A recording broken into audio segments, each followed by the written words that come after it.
Everyone, welcome and welcome back to my YouTube channel Nursopedia. आज की इस video के अंदर हम प्रीवियस ईयर पेपर सॉल्व करने वाले हैं। ठीक है, पीवाईक्यू है ये मेडिकल सर्जिकल फर्स्ट का। ठीक है, जो कि लेटेस्ट पेपर था अभी हमारा सितंबर 2025 का, वो उसका पेपर है। मैंने इसके पहले मैंने काफी सारे एमसीक्यूज वाले वीडियो बनाई थी, प्रीवियस ईयर पेपर बनाया था, बोला था आपसे कि आप पढ़ना, उसमें से ही क्वेश्चंस आते हैं। तो मोस्ट ऑफ दी, जैसा मैं कह रहा था, 70 to 80% क्वेश्चंस वहां से आए थे। यहाँ पे क्या किया था, थोड़ा सा एमसीक्यू और फिलिंग द ब्लैंक्स के अंदर हमारी फर्स्ट ईयर के क्वेश्चंस डाल दिए गए थे, एनाटॉमी के और बाकी सब्जेक्ट्स के। ठीक है, तो थोड़ा सा आपको वहां से रिवाइज करना था, बाकी पेपर तो आसान था ही एज यूजुअल। तो चलिए शुरू करते हैं इस पेपर को सॉल्व करना। पहले हम टिक दी करेक्ट ऑप्शंस देखते हैं, एमसीक्यूज जिसे आप बोलते हो। तो सबसे पहला एमसीक्यू था, नॉर्मल ब्लड पीएच पूछा गया था आपसे। बहुत ही बेसिक क्वेश्चन, कई बार हम लोग फर्स्ट ईयर में भी पढ़ते हैं, सेकेंड ईयर का भी पेपर में मैंने आपको बताया था, एमसीक्यू के अंदर भी मैंने ये सब बताया था आपको अच्छे से। अगर आपने देखा होगा तो आप आराम से कर लिए होगे उस टाइम पे, और नहीं देखा तो अब जो नए बच्चे हैं वो देखो, समझो इम्पोर्टेंस को। अगर आप भी अभी भी उस वीडियो को देखते हो ना, जो पुराने एमसीक्यूज मैंने बताए थे, वो भी अगले साल देख लेना, रिपीट होंगे। ठीक है, तो ये रिपीट चलता जाएगा, फिर 1-2 साल के बाद फिर मैं ऐसे ही एमसीक्यूज नए जो आएंगे उनको लेके आऊंगा। ठीक है, और जो मोस्ट प्रोबेबल एमसीक्यूज होते हैं उनको मैं लेके आऊंगा आप लोग के लिए। तो चलिए शुरू करते हैं अभी हम इसका सोल्यूशन करना। तो सबसे पहला 7.35 से 7.45 सबको पता है नॉर्मल ब्लड पीएच होता है, और एवरेज अगर लिया जाए तो 7.4 होता है। ठीक है, नेक्स्ट क्वेश्चन था फिर हमारा second question, deficiency of vitamin D causes. Vitamin D की डेफिशिएंसी से क्या होता है? विटामिन डी हमारी बोन्स को अफेक्ट करेगा, और बोन्स की यहाँ पे कौन सी डिजीज दी हुई है? रिकेट्स दिया हुआ है। ठीक है, तो रिकेट्स होता है विटामिन डी की डेफिशिएंसी की वजह से। स्टेरिलाइजेशन टेक्निक कहाँ पे यूज की जाती है?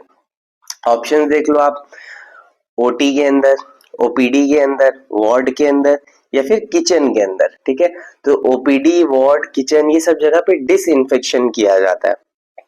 ठीक है, स्टेरिलाइजेशन क्या है?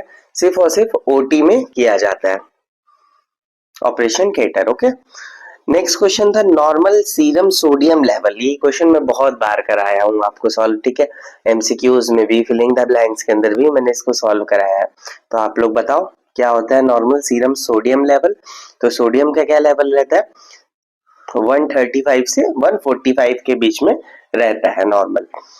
नेक्स्ट फिर इन्फ्लामेशन ऑफ लिवर, काफी बेसिक सा क्वेश्चन, हेपेटाइटिस। ठीक है, नेक्स्ट फिर अब हम आते हैं राइट एंड रॉन्ग क्वेश्चंस पे। तो राइट एंड रॉन्ग क्वेश्चंस आप लोग देख लेना एक बार। पहला क्वेश्चन था हमारा, diabetes mellitus is a disorder of carbohydrate metabolism. Diabetes mellitus क्या होता है? जब हमारा कार्बोहाइड्रेट यानी कि ग्लूकोज हमारी बॉडी में एब्जॉर्ब ना होके हमारे ब्लड के अंदर ही बना रहता है, हाई लेवल पे चला जाता है, तो उसे डायबिटीज मेलाइटस बोलते हैं। यानी कि हाँ, डिसऑर्डर है ये कार्बोहाइड्रेट मेटाबॉलिज्म का, ये ट्रू है। नेक्स्ट फिर या ट्रू है, या फिर ऑप्शन जैसे यहाँ पे दिया है राइट रॉन्ग, तो आप भी राइट और रॉन्ग ही लिखना। ठीक है, ट्रू फॉल्स मत लिखना, अगर यहाँ पे ट्रू फॉल्स दिया हो तब ट्रू फॉल्स लिखना। नेक्स्ट फिर क्वेश्चन था, elderly patient have slower healing process. जाहिर सी बात है, जो बूढ़े लोग होते हैं उनके अंदर क्या होता है, जो घाव भरने की स्पीड होती है वो कम होती है एज कम्पेयर टू अडल्ट। ठीक है, तो ये भी क्वेश्चन, ये मतलब ये भी स्टेटमेंट ट्रू है या राइट है। ठीक है, नेक्स्ट फिर क्वेश्चन था हाइपोकैल्सीमिया, यानी कि कैल्शियम का जब लेवल कम होता है बॉडी के अंदर, leads to muscle weakness and tetany. हाँ, ये बात तो सही है, क्योंकि कैल्शियम का लेवल जब कम होगा बॉडी के अंदर तो उसकी वजह से मसल स्पाज्म होता है। ठीक है, तो ये मसल वीकनेस और टेटनी कॉज करता है, तो ये वाला भी राइट स्टेटमेंट है। नेक्स्ट फिर, sterilisation kills only bacteria not viruses. अब आप बताओ मुझे, डिसइंफेक्शन और स्टेलाइजेशन के बीच में मैंने डिफरेंस आपको बताया। अभी कुछ टाइम पहले मैंने एपिडेमियोलॉजी शुरू किया था, उसके अंदर भी मैंने आपको बताया था। ठीक है, तो स्टेलाइजेशन क्या होता है? स्टेलाइजेशन के थ्रू हम सारे ही माइक्रो ऑर्गेनिजम्स, इवन उसके स्पोर्स तक को किल कर देते हैं, तो ये स्टेटमेंट गलत है। ठीक है, इसमें सब किल हो जाता है, इसके स्पोर्स तक किल हो जाते हैं, बट डिसइंफेक्शन क्या था, उसके अंदर स्पोर्स नहीं किल होते थे, जो माइक्रो ऑर्गेनिजम्स है वो किल हो जाते थे। नेक्स्ट फिर क्वेश्चन था हमारा, rheumatoid arthritis is a degenerative joint disease, यानी कि रिमेटॉइड अर्थराइटिस क्या है, डीजेनरेटिव जॉइंट डिजीज है, तो नहीं, ये क्या है, ऑटो इम्यून डिजीज है। ठीक है, स्टेटमेंट फॉल्स है, और ये रिमेटॉइड अर्थराइटिस क्या होता है, ऑटो इम्यून डिजीज होती है, जिसमें हमारा इम्यून सिस्टम साइनोवियल जॉइंट्स जो होते हैं उनकी मेम्ब्रेन को एक फॉरेन सब्सटेंस समझ के उस पर अटैक कर देता है, तब ये डिजीज कंडीशन होती है। ठीक है, ऑटो इम्यून डिजीज है। नेक्स्ट फिर चलते हैं फिल इन दी ब्लैंक्स पे। ठीक है, तो सबसे पहले पूछा गया है आपसे फंक्शनल यूनिट ऑफ किडनी, तो ये एनाटॉमी से दो तीन क्वेश्चन यहाँ पे डाल दिए गए थे। ठीक है, तो फंक्शनल यूनिट ऑफ किडनी क्या होता है, नेफ्रॉन।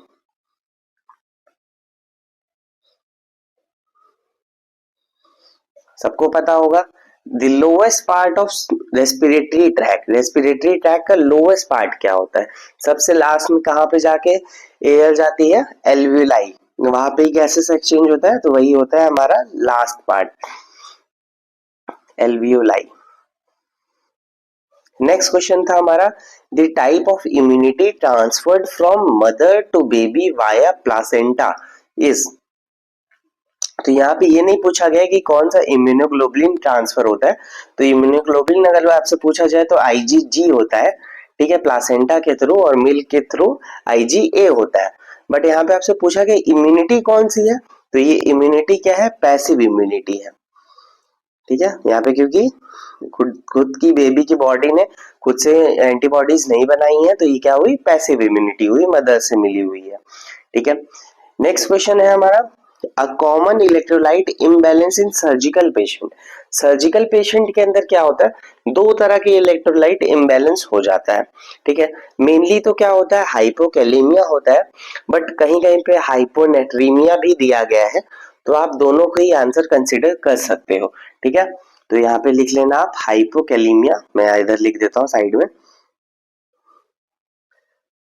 हाइपोकैलेमिया यानी कि पोटेशियम का लेवल जब कम हो जाता है, और दूसरा हाइपोनेट्रीमिया यानी कि सोडियम का लेवल कम हो जाना। ठीक है, ये दोनों ही ऑप्शन यहाँ पे करेक्ट होंगे। नेक्स्ट फिर क्वेश्चन था हमारा, sterilisation sterile technique used in operation theatre is called, यानी कि स्टेराइल टेक्निक जो कि ऑपरेशन थिएटर के अंदर यूज की जाती है उसे क्या बोलते हैं, तो उसे हम बोलते हैं एसेप्टिक टेक्निक, एसेप्टिक टेक्निक बोलते हैं। ठीक है, तो यहाँ पे कंफ्यूज होके ऑटोक्लेविंग वगैरह ये सब चीजें मत लिख देना, वो सब इसी के अंदर आता है। ठीक है, तो ये थे हमारे फिलिंग द ब्लैंक्स। अब हम देखते हैं शॉर्ट आंसर टाइप क्वेश्चंस, जो कि आपको पता होगा कि 6 क्वेश्चंस होते हैं जिसके अंदर आपको 4 क्वेश्चन करने होते हैं। ठीक है, तो पहला क्वेश्चन था हमारा, right short note on chronic bronchitis, एकदम इजी सा क्वेश्चन। ठीक है, आप आराम से कर सकते थे इसको, क्रॉनिक ब्रोंकाइटिस पे शॉर्ट नोट आपसे पूछा गया था। नेक्स्ट क्वेश्चन था, एक्सप्लेन गैस्ट्रोएंटेराइटिस ब्रीफली, यानी कि दोनों ही क्वेश्चन सीधे सीधे इन्फ्लामेशन से थे। ठीक है, नेक्स्ट फिर है, right short note on Parkinson disease, ये थोड़ा सा डिफरेंट आ गया, ऐसा बच्चे जल्दी पढ़ते नहीं है इसको, तो इसको हम यहाँ पे छोड़ देते हैं, कि आप मान लो अगर इस क्वेश्चन को छोड़ देते हो फिर भी आपके पास ऑप्शंस हैं बेटर।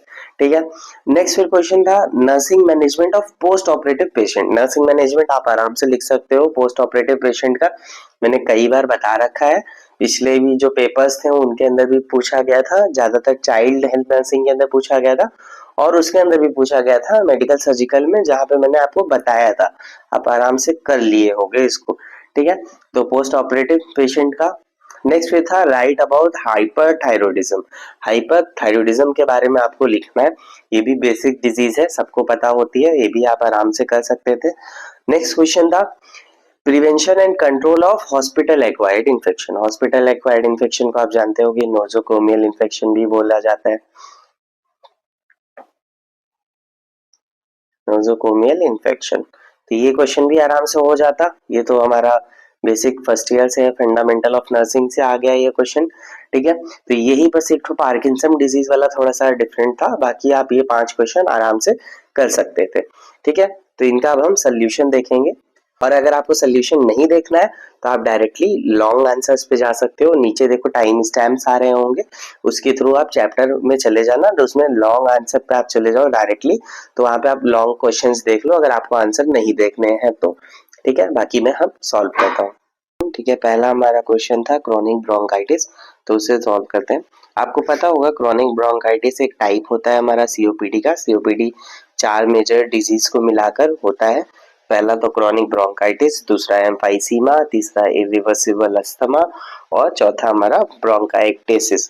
ठीक है, तो ये 4 डिजीज से मिला के होता है, तो एक टाइप होता है उसका क्रोनिक ब्रोंकाइटिस भी, जिसके अंदर क्या होता है, क्रॉनिक इन्फ्लामेशन हो जाता है। क्रॉनिक इन्फ्लामेशन यानी कि जब भी बहुत ज्यादा लंबे समय के लिए 6 महीना या साल भर तक अगर मान लो इन्फ्लामेशन रहता है, तब हम उसे क्रॉनिक बोलते हैं। ठीक है, क्रॉनिक इन्फ्लामेशन हो जाना, एक्सेसिव म्यूकस का प्रोडक्शन होना ब्रोंकाइस के अंदर, उसे हम कहते हैं। ठीक है, ब्रोंकाइटिस, अब यहाँ से ये क्लियर है कि ब्रोंकाई का इन्फ्लामेशन। ठीक है, आइटिस हमेशा इन्फ्लामेशन के लिए ही लगता है। ये सब चीजें मैंने आपको पहले से बता रखी है, बहुत बेसिक है। आज हम यहाँ पे बेसिक चीजों को नहीं डिस्कस करेंगे।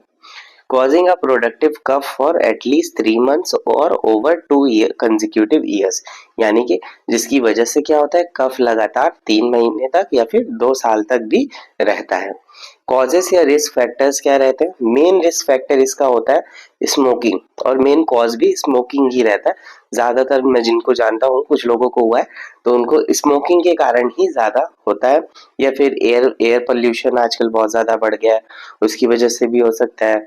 ऑक्यूपेशनल एक्सपोजर जो होता है इरिटेंट से, मान लो कुछ लोग फैक्ट्रीज के अंदर काम करते हैं, जहाँ पे ऐसी फैक्ट्रीज हैं जहाँ पे एयर पोल्यूशन बहुत ज्यादा होता है, डस्ट उड़ता है, या फिर कुछ मान लो केमिकल्स ऐसे होते हैं, सीमेंट की फैक्ट्रीज होती हैं, तो वहां पे ये ज्यादा होने के चांसेस रहता है उन वर्कर्स को।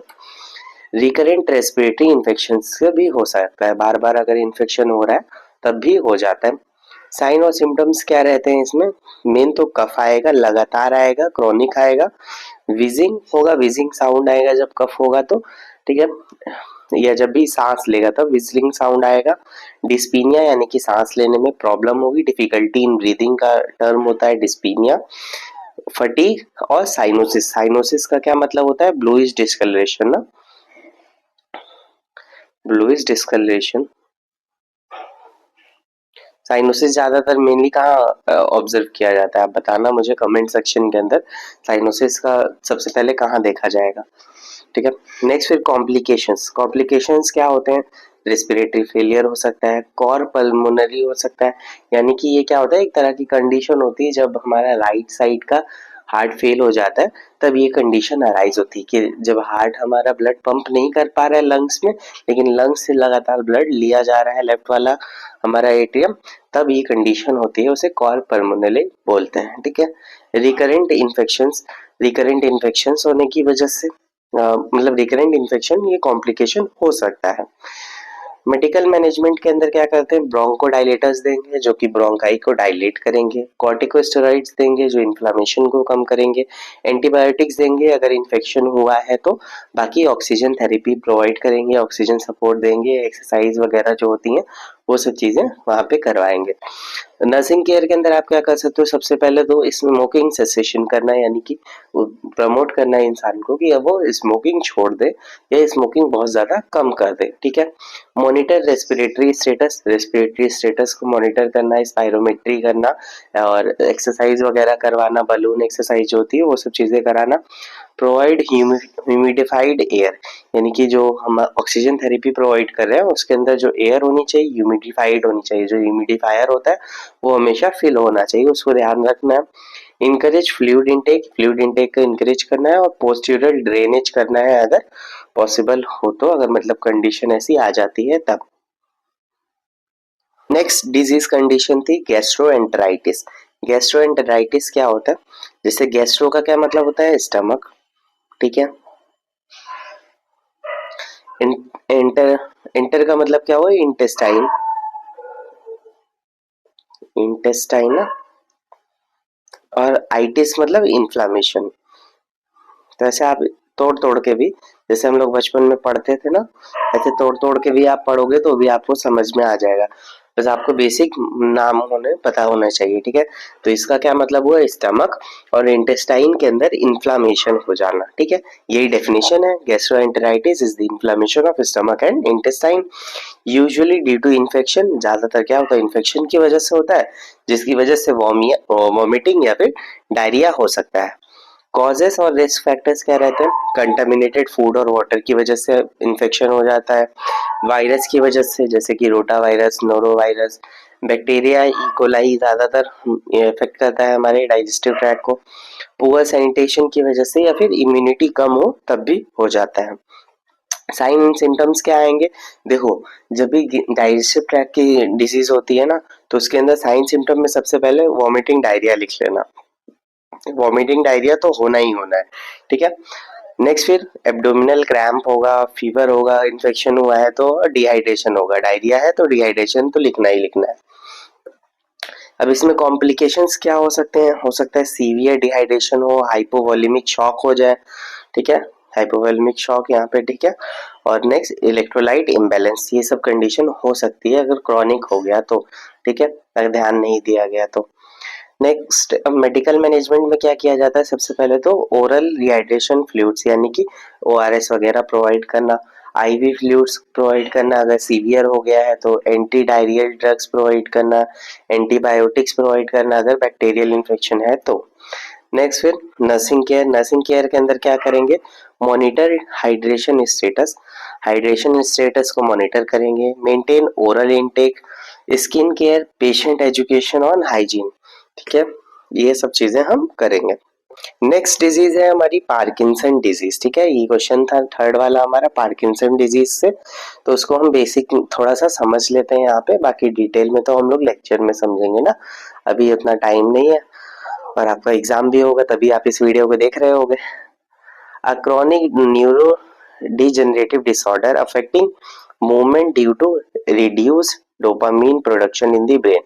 ये क्या होता है, एक न्यूरो डिजेनरेटिव डिसऑर्डर है, यानी कि जो हमारे न्यूरॉन्स होते हैं उनको डिजेनरेट करता है, एक डिसऑर्डर है जिसकी वजह से हमारा मूवमेंट यानी कि जो हमारा चलने फिरने का जो तरीका होता है वो अफेक्ट होता है, क्योंकि हमारे ब्रेन के अंदर डोपामीन का प्रोडक्शन कम हो जाता है। डोपामीन एक न्यूरोट्रांसमीटर होता है जिसकी कमी की वजह से न्यूरॉन्स में क्या होगा, सिग्नल सही से ट्रांसफर नहीं हो पाएंगे। कॉजेस क्या होता है, सबसे पहला एज, जेनेटिक हो सकता है, अगर मान लो घर में हुआ है किसी को जेनेटिकली तो हो सकता है, या फिर इन्वायरमेंटल टॉक्सिन्स की वजह से होता है। साइन सिम्टम्स में क्या क्या होगा, ट्रिमर्स होगा यानी कि हाथ कांपेंगे, ब्रेडिकिनेसिया होगा, रिजिडिटी यानी कि रिजिडिटी का मतलब क्या होगा, स्टिफनेस हो जाना, एक जगह ऐंठ जाना हाथ पैर, पोस्चुरल इनस्टेबिलिटी यानी कि पोस्चर जो है सही से बैठ नहीं पाए, हिलता उल्टा रहे, या फिर मान लो पीछे की तरफ ज्यादा झुक जाए, भागा देखा है ना आपने टीएम कोच में, ठीक है, उस तरह हो सकता है। स्पीच चेंजेस हो सकते हैं अगर टंग की मसल्स में अफेक्ट हुआ है तो। कॉम्प्लिकेशंस में क्या हो सकता है, गिर सकता है इंसान अगर सही से उसका पोस्चर मेंटेन नहीं रहेगा, बैठे बैठे गिर सकता है। डिप्रेशन हो सकता है डोपामीन का लेवल कम होने की वजह से। डिस्फेजिया, निगलने में प्रॉब्लम हो सकती है, या फिर कॉग्निटिव इम्पेयरमेंट भी हो सकता है।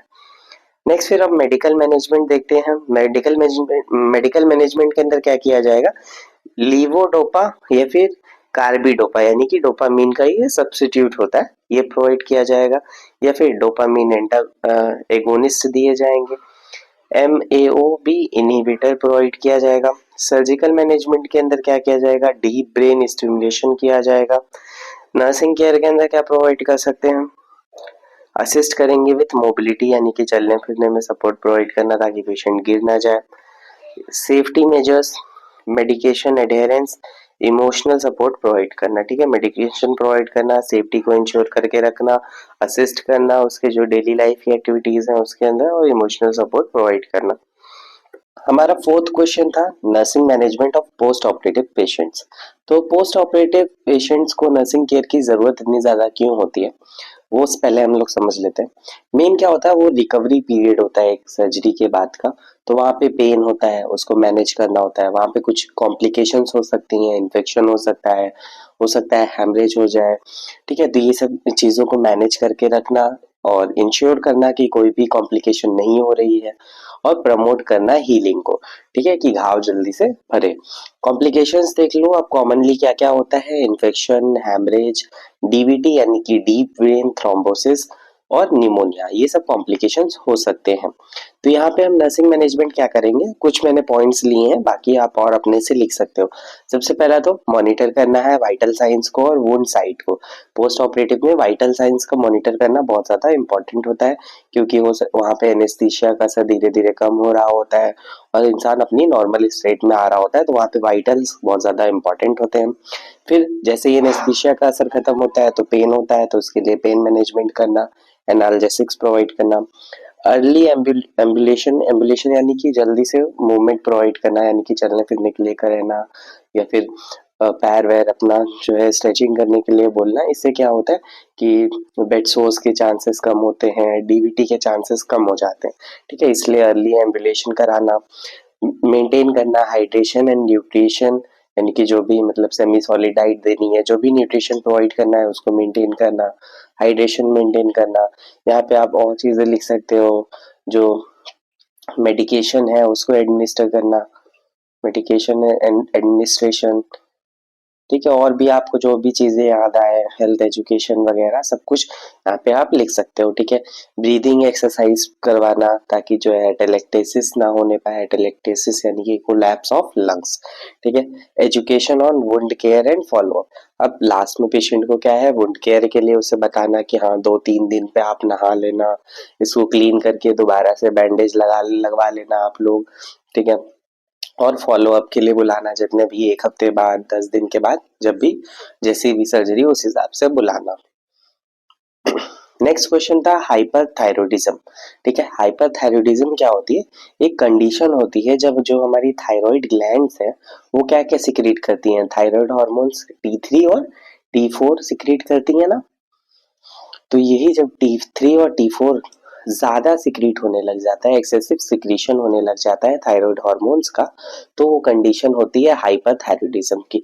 इससे क्या होगा, बॉडी का मेटाबॉलिज्म तेज हो जाएगा, यानी कि जल्दी जल्दी सब कुछ डाइजेशन होने लगेगा, फैट का जल्दी जल्दी मेटाबॉलिज्म होने लगेगा, पूरा मतलब टोटल मेटाबॉलिज्म तेज हो जाएगा।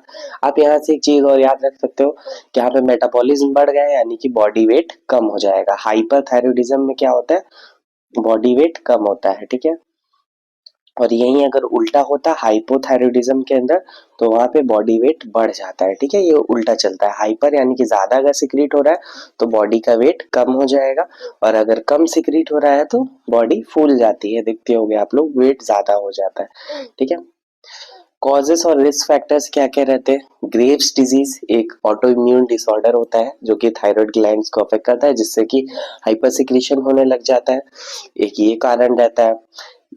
नोड्यूलर गॉइटर हो जाए, यानी कि कई सारे नोड्स बन जाए हमारे थायराइड ग्लैंड के अंदर, तब हो सकता है। थायराइड ग्लैंड का इन्फ्लामेशन हो जाए, थायराइडाइटिस हो जाए, एक्सेसिव आयोडीन के इंटेक की वजह से भी हो सकता है, ज्यादा जो नमक खाते हैं उनको भी हो सकता है, नमक को बहुत ज्यादा कंट्रोल करके रखना होता है। नेक्स्ट है sign and symptoms. Sign and symptoms क्या है, सबसे पहला तो इसमें वेट लॉस होगा, ठीक है, वेट लॉस होगा, हीट इनटॉलरेंस होगा, यानी कि ठंड लगेगी, ठीक है। ट्रिमर्स आना, कहाँ पे हाथ, पाल्पिटेशन यानी कि पल्स फील होगी बॉडी के डिफरेंट पार्ट में, ऐसे ही, ठीक है। एंजाइटी और एक्सोऑप्थेल्मोस, यानी कि अगर ग्रेव्स डिजीज है तो वहां पे एक हमारी आई को भी अफेक्ट करता है। कॉम्प्लिकेशंस में क्या होगा, थायराइड स्टॉर्म हो सकता है, यानी कि बहुत ज्यादा एक्सेसिव अमाउंट पे थायराइड हार्मोन्स का सिक्रीशन हो जाए, हार्ट फेल हो सकता है, ऑस्टियोपोरोसिस हो सकता है, ठीक है। अब मेडिकल मैनेजमेंट क्या है, मेडिकल मैनेजमेंट इसके अंदर एंटी थायराइड ड्रग्स प्रोवाइड की जाती है, जैसे कि मेथीमाजोल, ठीक है, मेथीमाजोल प्रोवाइड किया जाएगा, बीटा ब्लॉकर्स प्रोवाइड किए जाएंगे बीपी को कंट्रोल करके रखने के लिए, radio active iodine therapy provide की जाएगी, सर्जिकल मैनेजमेंट होता है इसका मेनली क्या होता है, थायराइडेक्टॉमी। अगर ज्यादा सीवियर केस हो जाता है तो थायराइडेक्टॉमी कर दिया जाता है, यानी कि थायराइड ग्लैंड का कुछ पार्ट या फिर पूरा ही रिमूव कर दिया जाता है। नर्सिंग केयर के अंदर आप क्या कर सकते हो, मॉनिटर करके रखना है वाइटल्स को, प्रोवाइड करना है कूल इन्वायरमेंट, अवॉइड स्टिमुलेंट्स यानी कि जो भी स्टिमुलेट कर रहा है, जैसे कि नमक खाने की वजह से हो सकता है या कुछ ऐसा खाने की वजह से, कोई कंडीशन वजह से, कोई स्ट्रेस हो, उसको कम करना है। Prepare for surgery if needed, अगर सर्जरी की जरूरत है तो सर्जरी के लिए जो प्री पोस्ट होता है वो सब चीजें करना। प्री पोस्ट ऑपरेटिव वाला ये सब चीजें मैंने बता रखी है, एक पर्टिकुलर वीडियो है उसकी, प्री इंट्रा और पोस्ट ऑपरेटिव केयर में मैंने बताया, देख लेना आप लोग। नेक्स्ट फिर क्वेश्चन था हमारा कि प्रिवेंट करना है और कंट्रोल करना है नोजोकोमियल इन्फेक्शन यानी कि हॉस्पिटल एक्वायर्ड इन्फेक्शन को। सबसे पहले तो डेफिनेशन आप समझो कि हॉस्पिटल एक्वायर्ड इन्फेक्शंस होते क्या है। तो हॉस्पिटल एक्वायर्ड इन्फेक्शंस क्या होते हैं, ये ऐसी इन्फेक्शंस होते हैं जो कि हॉस्पिटल में आने की वजह से हुए, ये पहले से प्रेजेंट नहीं होते। एडमिशन के टाइम पे ये इन्फेक्शन नहीं प्रेजेंट होते हैं, ये हॉस्पिटल में रहने की वजह से हो जाता है। कॉमन कॉजेस क्या रहते हैं, मेन तो पुअर हैंड हाइजीन की वजह से, कि कोई ड्रॉपलेट इन्फेक्शन है, कम्युनिकेबल कोई भी डिजीज है, तो अगर हैंड वॉशिंग सही से नहीं की जाती है उसकी वजह से ट्रांसमिट हो सकता है। कंटामिनेटेड इक्विपमेंट्स की वजह से हो सकता है, इन्वेसिव प्रोसीजर्स की वजह से हो सकता है नीडल स्टिक इंजरीज हो सकती हैं। प्रोलॉन्ग्ड हॉस्पिटल स्टे की वजह से क्या होता है, बेड सोर होने के ज़्यादा चांसेस होते हैं। अगर वेंटिलेटर पे है पेशेंट तो वहाँ पे वेंटिलेटर एसोसिएटेड निमोनिया होने के चांसेस होते हैं। या फिर मान लो अगर कैथेटर लगा हुआ है तो यूटीआई होने के चांसेस होते हैं। या फिर नहीं भी लगा है तो भी हॉस्पिटल का अगर मान लो टॉयलेट वगैरह क्लीन नहीं है तो होने के चांसेस होते हैं।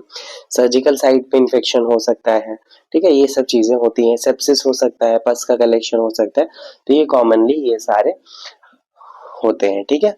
अब इसको प्रिवेंट कैसे किया जाए और कंट्रोल कैसे किया जाए, ठीक है। सबसे पहला तो हैंड हाइजीन मेंटेन करके रखना, जैसे हम लोग को पढ़ाया जाता है ना, बिफोर पेशेंट को, मतलब बिफोर छूने से पहले हैंड वॉश करना है, छूने के बाद हैंड वॉश करना है, तो उसको स्ट्रिक्टली हम फॉलो करें, हैंड हाइजीन मेंटेन करें।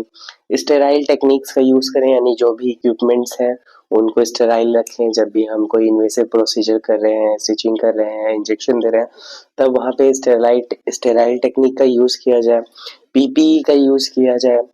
इन्वायरमेंटल सैनिटेशन यानी कि जो भी टॉयलेट है, वार्ड है, ये सब चीजों को क्लीन करके रखना, एकदम जर्म फ्री करके रखना। एंटीबायोटिक स्टेप वर्डशिप, ठीक है, ये करना।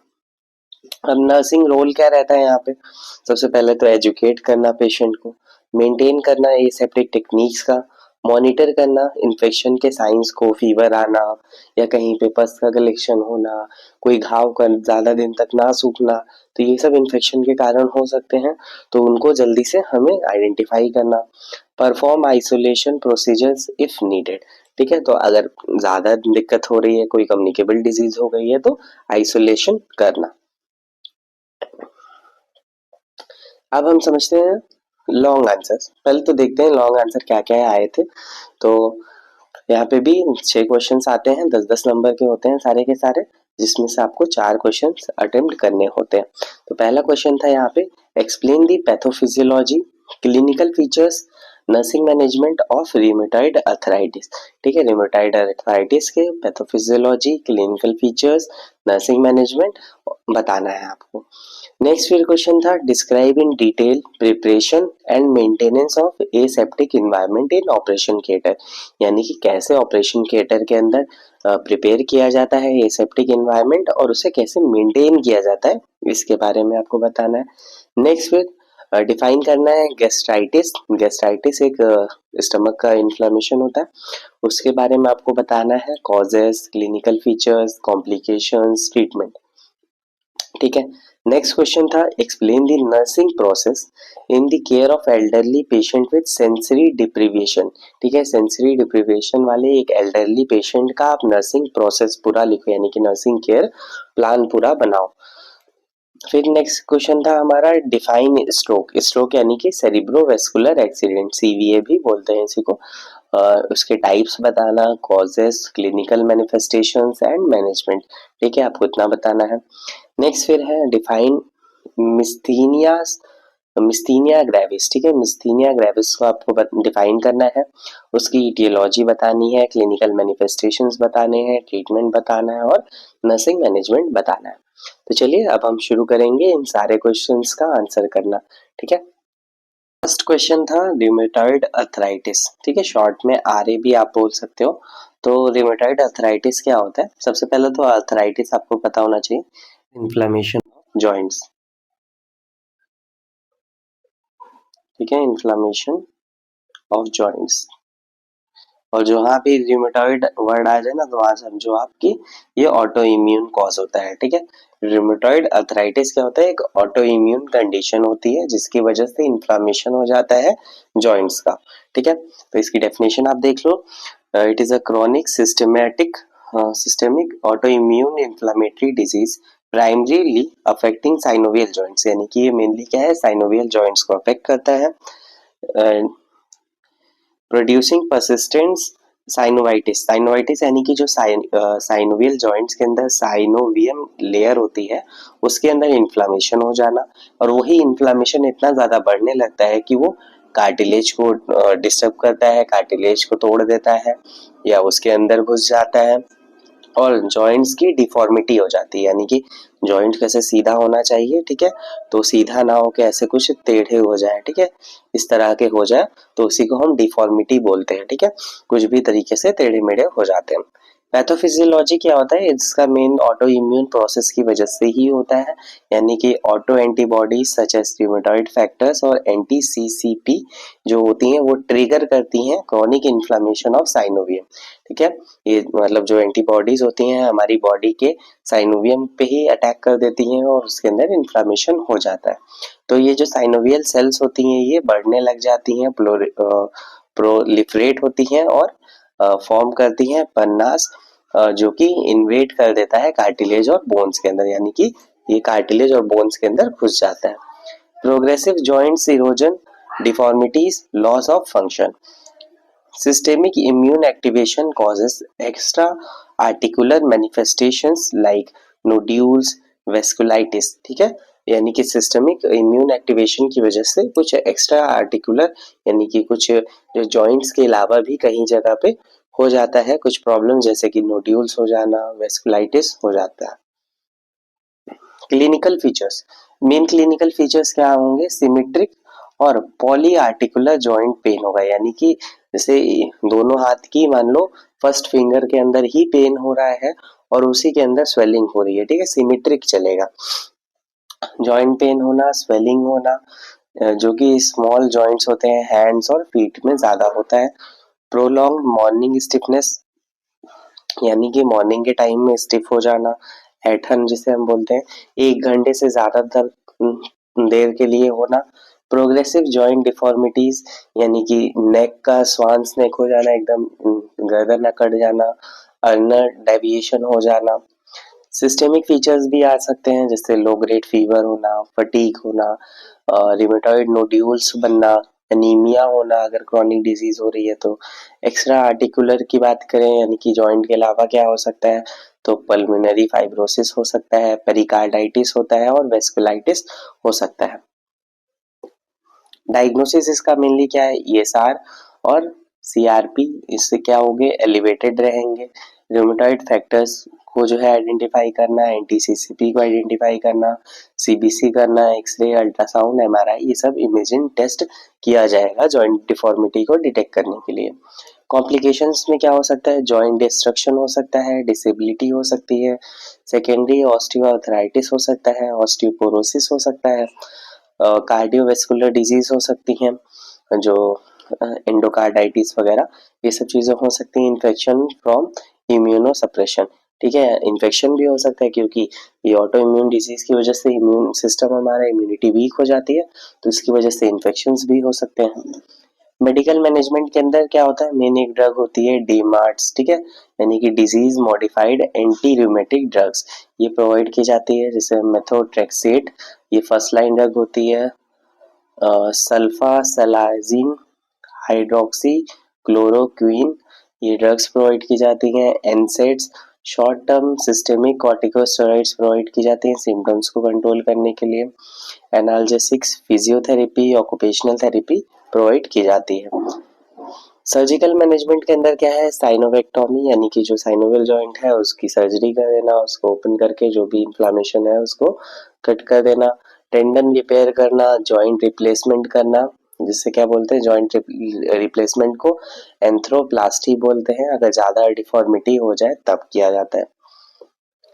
अब नर्सिंग मैनेजमेंट के अंदर सबसे पहले तो पेन असेसमेंट करेंगे, एडमिनिस्टर करेंगे एनाल्जेसिक्स, एनसेड जो भी ऑर्डर्ड होगी, मॉनिटर करेंगे उसके side effects, teach joint protection and energy conservation techniques, यानी कि जॉइंट प्रोटेक्शन के बारे में बताएंगे कैसे आप अपने जोड़ों को बचा सकते हैं, एनर्जी को कंजर्वेशन करने के लिए टेक्निक्स बताएंगे, यूज स्प्लिंट एज प्रिस्क्राइब, अगर मान लो कोई स्प्लिंट्स प्रिस्क्राइब किए गए हैं तो उसका यूज करना है, इनकरेज रेंज ऑफ मोशन, ठीक है, range of motion and strengthening exercise with physiotherapist to preserve mobility, यानी कि क्या है, रेंज ऑफ मोशन, यानी कि जो भी जॉइंट है जितना उसका रेंज ऑफ मोशन है उसको पूरा रेंज ऑफ मोशन में मूव करना, ताकि जो उसकी मोबिलिटी है वो बनी रहे। असिस्ट इन डेली लाइफ, यानी कि जो भी एक्टिविटीज होती हैं डेली लाइफ में उसमें असिस्ट करना पेशेंट को।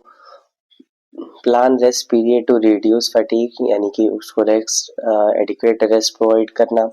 मॉनिटर ड्रग साइड इफेक्ट्स, जैसे मिथोट्रेक्सेट क्या करती है, लिवर फंक्शन और ब्लड काउंट को अफेक्ट करती है और इन्फेक्शन होने के चांसेस होते हैं, तो उसके साइड इफेक्ट्स को भी असेस करना होगा।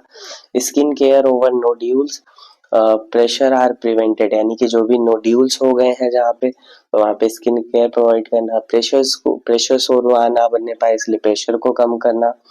Provide patient education, disease process, medication adherence, physiotherapy, home modification and when to seek help, यानी कि पेशेंट को पूरा प्रॉपर एजुकेशन देना कि कैसे डिजीज बढ़ती है, कैसे आपको मेडिकेशन लेना है, फिजियोथेरेपी कैसे करानी है, घर में आप क्या क्या मॉडिफिकेशन कर सकते हो जिससे आपको चोट ना लगे और आपको आराम मिले, और कब आपको दोबारा से दिखाने आना है, हेल्प कब लेनी है, फॉलोअप के बारे में बताएंगे। Promote psycho social support and referral to support groups, ठीक है, यानी कि साइको सोशल सपोर्ट प्रोवाइड करना, जो भी फ्रेंड सर्कल है, फैमिली है, उसके में उनको इन्वॉल्व करना। अब हम चलते हैं सेकेंड क्वेश्चन के आंसर पर, जो कि क्वेश्चन में पूछा गया था, preparation and maintenance of aseptic environment in operation theatre, यानी कि ऑपरेशन थिएटर के अंदर कैसे प्रिपेयर किया जाता है और मेंटेन किया जाता है एसेप्टिक एनवायरनमेंट, ठीक है। तो an aseptic environment minimises microbial contamination to prevent surgical site infection and ensures patient safety during invasive procedures, यानी कि एसेप्टिक एनवायरनमेंट क्या होता है, एसेप्टिक एनवायरनमेंट यानी कि ऐसा एनवायरनमेंट जिसके अंदर जो भी माइक्रो ऑर्गेनिजम्स है वो बहुत कम हो या फिर एब्सेंट हो, जिससे कि क्या होगा, जो सर्जिकल साइट होगी उस पर इंफेक्शन होने के चांसेस कम होंगे और पेशेंट सेफ रहेगा इन्वेसिव प्रोसीजर्स, यानी कि जिसके भी अंदर हम बॉडी के अंदर इन्वेजन करते हैं इंजेक्शन के थ्रू, कट्स लगाते हैं, तो वो भी सारे जो भी प्रोसीजर्स होते हैं जिसके अंदर हम बॉडी के इंटरनल सरफेस में जाते हैं, तो वो सारे प्रोसीजर्स में सेफ्टी रहेगी। तो इसके लिए सबसे पहला पॉइंट होगा डिजाइन और इंफ्रास्ट्रक्चर, यानी कि ऐसा सरफेस हो जो कि क्लीनेबल हो, इम्परवियस इनपरवियस फ्लोरिंग, यानी कि ऐसी फ्लोरिंग जिसमें मतलब परमिबिलिटी ना हो, यानी कि जो ब्लड है या जो भी बॉडी फ्लूइड है वो उसके नीचे ना जाने पाए, यानी कि ऐसा फ्लोर बनाना जिसमें मतलब टाइल्स नहीं लगानी होती, टाइल्स लगी होगी तो उसके बीच में गैप हो जाते हैं, तो गैप से क्या होगा, जो भी कंटामिनेशन है वो नीचे जा सकता है, तो वहाँ पे एक प्रॉपर फ्लोरिंग होती है, एक ही बार में पूरा रूम के अंदर फ्लोरिंग की जाती है, जिससे कि वहां पे कोई भी गैप ना रहे जिसके अंदर कोई भी चीज इकट्ठा हो सके, ठीक है। मिनिमल क्लटर, यानी कि जितनी भी रिक्वायरमेंट है बस उतनी ही चीजें उसके अंदर होनी चाहिए, फालतू का कुछ भी ऐड नहीं करना है। Positive pressure ventilation with appropriate air exchange, यानी कि पॉजिटिव प्रेशर वेंटिलेशन होना चाहिए। लेमिनल एयर फ्लो और हीपा फिल्ट्रेशन वेयर अवेलेबल। ठीक है, यानी कि हीपा फिल्टर एक ऐसा होता है कि इसके अंदर जो भी हमारे एयर में प्रेजेंट पार्टिकल्स होते हैं उनको ये फिल्टर कर देता है बहुत ज्यादा एक्सटेंट तक, यानी 99% तक फिल्टर कर देता है। तो जो भी एयर में जो भी इंफेक्शियस एजेंट्स होते हैं वो ट्रांसमिट नहीं होने पाते हैं। Separate clean and dirty zones, आप कभी ओटी के अंदर गए होंगे तो वहाँ पे red zone, green zone, yellow zone ऐसे करके होते हैं। तो उनको सेपरेट किया जाता है कि कहाँ पे जो है स्क्रब हमें करना है, कहाँ पे गाउनिंग एरिया है, कहाँ पे जो भी वेस्ट है, मतलब जो भी अब क्लीनिंग वाला इंस्ट्रूमेंट की क्लीनिंग कहाँ पे होगी, ऑटो क्लीनिंग कहाँ पे होगी, तो सब एरिया अलग अलग होता है और कहाँ पे एक्चुअल जो ओटी है वो होगा। ठीक है। Cleaning and environmental control, cleaning और इन्वायरमेंटल कंट्रोल यानी कि डेली क्लीनिंग होनी चाहिए ओटी की विद अप्रोप्रिएट अप्रूव्ड डिसइंफेक्टेंट्स। ठीक है, जो भी डिसइंफेक्टेंट्स हैं, जो भी हर चीज के लिए अलग अलग होते हैं, तो जो भी अप्रोप्रिएट है उससे हम डेली क्लीनिंग करेंगे एक पूरा अच्छे से। Routine cleaning of ceilings, wall, lights and equipments. अब रूटीन क्लीनिंग यानी कि हफ्ते में एक दो बारी जो भी सीलिंग्स है, वॉल्स हैं, लाइट्स हैं, इक्विपमेंट्स हैं, उनकी क्लीनिंग होगी। Scheduled deep cleaning and maintenance of HVAC and filters. HVAC यानी कि heat ventilation and air conditioning. तो ठीक है, इनकी भी डीप क्लीनिंग होनी चाहिए, एयर कंडीशनर्स की, और जो भी हीट सोर्स है या जो भी वेंटिलेटर है उसकी, फिल्टर की, इन सब की भी क्लीनिंग होनी चाहिए। ठीक है। नेक्स्ट फिर है sterilisation of instruments and supplies. ठीक है, यूज वैलिडेटेड स्टेरिलाइजेशन मेथड्स। अब क्या है, ओटी के अंदर सबसे ज्यादा यूज किया जाता है स्टेरिलाइजेशन के लिए ऑटोक्लेव। जो भी इंस्ट्रूमेंट्स होते हैं उसको एक बॉयलर होता है जिसमें मॉइस्ट हीट से यानी कि भाप से जो है उन इंस्ट्रूमेंट्स को पकाया जाता है। ऐसे वहां पे हिंदी में तो ये बोलते हैं लोग पका रहे हैं। पकाने का मतलब क्या है, जो भी माइक्रो ऑर्गेनिजम्स है, जो भी पैथोजेंस है वो किल हो जाए। Ethyl oxide for heat sensitive items, यानी कि जैसे जो भी हीट सेंसिटिव आइटम्स होते हैं, जैसे कि मान सकते हो आप जो भी स्क्रब्स हो गए प्लास्टिक का, या फिर मैकिंटॉश हो गया, तो ये सब हीट सेंसिटिव होते हैं तो उनको इथाइल ऑक्साइड से क्लीन किया जाता है। Plasma sterilisation as indicated. ठीक है, पैकेजिंग, लेबलिंग, स्टेरिलिटी इंडिकेटर्स। अब उसके बाद क्या हो, प्रॉपरली पैक किया जाए, लेबल किया जाए कि हाँ कहाँ पे क्या चीजें हैं। ठीक है, टू कंफर्म प्रोसेस सक्सेस। ठीक है, aseptic storage of sterile pack, first in first out, यानी कि जो चीज पहले आई है उसको पहले निकालना है, first in first out rotation करते रहना जो भी स्टेराइल पैक्स है उनका। फिर उसके बाद सर्जिकल टीम प्रिपरेशन। अब सर्जिकल टीम कैसे प्रिपेयर की जाती है कि प्रॉपरली एक सर्जिकल हैंड स्क्रबिंग होनी चाहिए। जो भी आइडियल टाइम होता है 2 से 5 मिनट, या सर्जरी के अकॉर्डिंग भी होता है, या एंटीसेप्टिक क्या सोल्यूशन से किया जा रहा है उसके अकॉर्डिंग भी होता है। तो एंटीसेप्टिक सोप से, वाटरलेस अल्कोहल बेस्ड रब्स के थ्रू, जैसे भी प्रोटोकॉल्स हो उनका यूज करना है। जो भी स्टेराइल गाउनिंग और ग्लविंग टेक्निक का यूज करना है, कैप का यूज करना है, मास्क का यूज करना है, आई प्रोटेक्शन का यूज करना है, ज्वेलरीज को अवॉइड करना है, लॉन्ग नेल्स को अवॉइड करना है, ज्वेलरी नहीं रखनी है। कीप स्लीव्स एंड गाउन अनब्लीच्ड, यानी कि जो भी स्लीव्स हैं कपड़ों की उनको ऊपर रखना है, गाउन्स को उनको अलग रखना है। ठीक है, वो टच में नहीं आना चाहिए। पेशेंट प्रिपरेशन, अब पेशेंट की जो स्किन होती है उसको एंटीसेप्सिस किया जाता है, जैसे क्लोरहेक्सिडीन या फिर पोविडोन आयोडीन, या जिसे हम नॉर्मली बीटाडीन बोलते हैं, उसके थ्रू स्किन को एसेप्टिक करना होता है। हेयर रिमूवल किया जाएगा अगर मान लो जहाँ पे शेव नहीं किया गया है तो वहाँ पे हेयर रिमूवल किया जाएगा।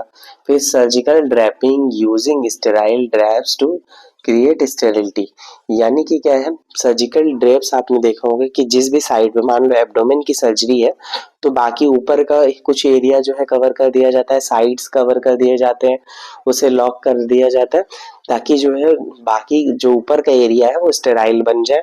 जो भी इंस्ट्रूमेंट्स हो उस पे प्लेस कर दिए जाए तो वो स्टेराइल बना रहे, तो उसे स्टाइल ड्रेप्स बोलते हैं। ज्यादातर ग्रीन कलर के कपड़े टाइप का होता है, उसका यूज किया जाता है। Aseptic techniques during surgery. अब सर्जरी के टाइम पर कैसी एसेप्टिक टेक्निक्स का यूज करना है। Maintain a sterile field, only sterile items touch sterile area, यानी कि सबसे पहले तो एक स्टेराइल फील्ड बनानी है। यानी कि जैसे आप देखते होंगे ओटी टेबल होता है, उसको पहले स्टेराइल किया जाता है, फिर उसके ऊपर एक स्टेराइल क्लोथ डाल दिया जाता है और जो भी स्टेराइल ऑब्जेक्ट्स होते हैं उसी के अंदर रखा जाता है।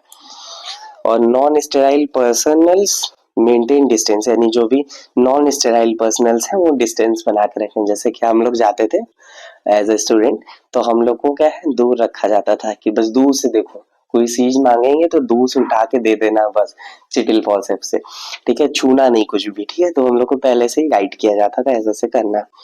Use sterile instruments, avoid unnecessary traffic in OT. अब जो भी इंस्ट्रूमेंट्स हैं उनको स्टेराइल इंस्ट्रूमेंट्स का यूज करना है और ज्यादा भीड़ नहीं लगाना है ओटी के अंदर।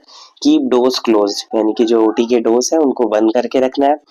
Proper handling of sutures, proper handling करनी है सूचर्स की, इम्प्लांट्स की, स्पॉन्जेस की with count to prevent retained items, यानी कि इनको काउंट करते रहना है कि कितना आपने डाला था अंदर।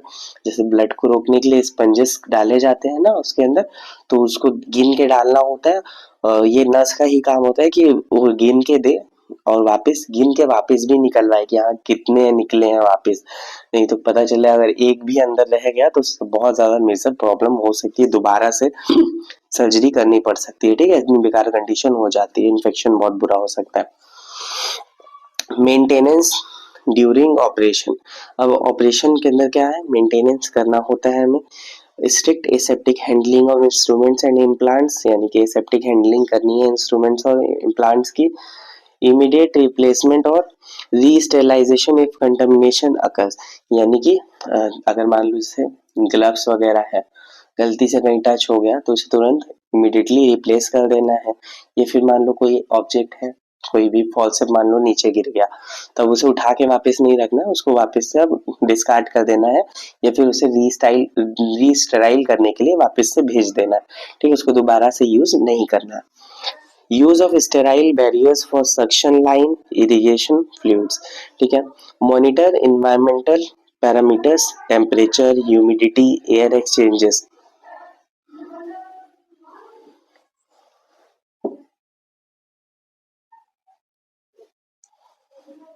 Adhere to surgical antibiotic prophylaxis guideline, timing and selection, यानी कि जो भी प्रोफाइलेक्सिस की गाइडलाइन है उसकी टाइमिंग के अकॉर्डिंग और जो भी इंस्ट्रूमेंट है उसके अकॉर्डिंग करते रहना है। फिर उसके बाद है पोस्ट ऑपरेटिव प्रोसीजर्स और वेस्ट मैनेजमेंट कैसे करना है। पोस्ट ऑपरेटिव में जो भी टर्मिनल क्लीनिंग है वो करनी है हर केस के बाद में, मतलब एक केस कंप्लीट हुआ उसके बाद पूरा प्रॉपर तरीके से क्लीनिंग करनी है। Immediate decontamination of instruments and transport to CSSD, यानी कि सेंट्रल स्टेराइल सर्विस डिपार्टमेंट, ठीक है। यानी कि सबसे पहले तो जो भी इंस्ट्रूमेंट्स हैं उनको एक बार नॉर्मली वॉश करके वो जो ड्रम्स होते हैं उनके अंदर प्लेस कर देना है और उसको CSSD यानी सेंट्रल स्टेराइल सर्विस डिपार्टमेंट वहां भेज देना है, या फिर ओटी के अंदर खुद का ऑटोक्लेविंग मशीन होता है तो उसके अंदर उसे स्टेराइल कर लेना है। Correct segregation and disposal of biomedical waste and sharp safety, यानी कि जो भी बायोमेडिकल वेस्ट है उसे हमें करेक्टली उसे भेजना है बायोमेडिकल वेस्ट मैनेजमेंट डिपार्टमेंट के पास में। और शार्प की सेफ्टी रखनी है, जो भी शार्प ऑब्जेक्ट्स हैं उनको PP puncture proof container PPC में रखना है। नर्सिंग रोल, अब नर्सिंग रोल क्या रहता है, prepare and check sterile trays instruments prior to procedure, सबसे पहले प्रिपेयर करना है और चेक करना है स्टेराइल ट्रेस का इंस्ट्रूमेंट स्टेराइल है कि नहीं है प्रोसीजर के पहले। वेरीफाई स्टेरिलिटी इंडिकेटर्स, जो भी स्टेरिलिटी इंडिकेटर्स हैं उनको वेरीफाई करना। Assist with patient skin preparation and draping, ठीक है, यहाँ पे क्या करना होता है, स्किन प्रिपरेशन करना होता है, बीटाडीन से वॉश, सेवलॉन से पहले वॉश किया जाता है, फिर बीटाडीन से किया जाता है, फिर ड्रेपिंग करनी होती है यानी कपड़े लगाने होते हैं, फिर उसके बाद काउंट्स हमें करना है, चार्टिंग करनी है, कम्युनिकेशन करना है विद सर्जिकल टीम, जो भी जरूरतें हैं, असिस्ट भी करना होता है सर्जन को। Enforce traffic control and ensure adherence to aseptic policies, यानी कि ट्रैफिक कंट्रोल करना है, लोगों को भीड़ नहीं लगाने देना है और एसेप्टिक पॉलिसीज को इंश्योर करना है। नेक्स्ट फिर है थर्ड क्वेश्चन। थर्ड क्वेश्चन में हमसे पूछा गया था गैस्ट्राइटिस के बारे में। तो गैस्ट्राइटिस नाम से ही क्लियर है कि ये स्टमक के इन्फ्लामेशन को की बात की जा रही है। ठीक है, तो डेफिनेशन क्या है इसकी? Gastritis is the inflammation of gastric mucosa, यानी कि जो स्टमक की अंदर वाली लेयर होती है म्यूकोजा, उसके अंदर अगर इन्फ्लामेशन हो जाता है तो उसे हम गैस्ट्राइटिस बोलते हैं। ये एक्यूट हो सकता है या फिर क्रॉनिक भी हो सकता है, या फिर ये सुपरफिशियल हो सकता है या फिर डीपली भी हो सकता है, जिसकी वजह से एट्रोफिक चेंजेस हो सकते हैं। कॉजेस और रिस्क फैक्टर्स की अगर हम बात करें तो मेनली मेजर कॉज होता है एच पाइलोरी इन्फेक्शन की वजह से, यानी कि हेलिकोबैक्टर पाइलोरी इन्फेक्शन की वजह से होता है। दूसरा फिर ड्रग के एक्सेसिव यूज की वजह से हो सकता है, जैसे कि एनसैड्स हो गई, एस्पिरिन हो गई, कॉर्टिकोस्टेरॉइड्स हो गई, या फिर अल्कोहल का या कोरोसिव नेचर का जैसे कुछ एसिड वगैरह टॉक्सिन्स जो होते हैं उनके कंजप्शन की वजह से हो सकता है। नेक्स्ट स्ट्रेस रिलेटेड भी हो सकता है, सीरियस इलनेस, बर्न, ट्रॉमा, इन सब कारण से भी हो सकता है stress ulcers. Auto immune causes भी होते हैं इसके, auto immune gastritis with parietal cell antibiotics. Other causes भी होते हैं इसके कुछ, bile reflux, radiation, prolonged critical illness. ठीक है, इन सब कारणों की वजह से गैस्ट्राइटिस हो सकता है। पैथोफिजियोलॉजी की अगर हम बात करें तो पैथोफिजियोलॉजी मेनली क्या है? Irritants disturb the mucosal defence, यानी कि जो भी इरिटेंट्स होते हैं ये म्यूकोजल डिफेंस होता है, एक म्यूकस, बाइकार्बोनेट्स, इन सब की एक लेयर होती है जो कि म्यूकोजा को प्रोटेक्ट करके रखती है। तो इन इरिटेंट्स की वजह से क्या होता है, वो प्रोटेक्टिव लेयर हट जाती है और डायरेक्टली वो जो भी टॉक्सिन सब्सटेंस होते हैं, जो भी इन्फेक्शियस एजेंट होते हैं, वो डायरेक्टली म्यूकोजा लेयर के कांटेक्ट में आ जाते हैं और वहां पे इन्फ्लामेशन कॉज करते हैं। ठीक है, तो ये डायरेक्ट कांटेक्ट में आया तो उसकी वजह से इन्फ्लामेशन हुआ। Mucosal erosion in severe cases, bleeding और प्रोग्रेशन टू एट्रोफी, यानी कि म्यूकोजल इरोजन हो जाता है, उस एरिया की म्यूकोजा हट जाती है। सीवियर केसेस के अंदर ब्लीडिंग और फिर एट्रोफी भी होने के चांसेस होते हैं।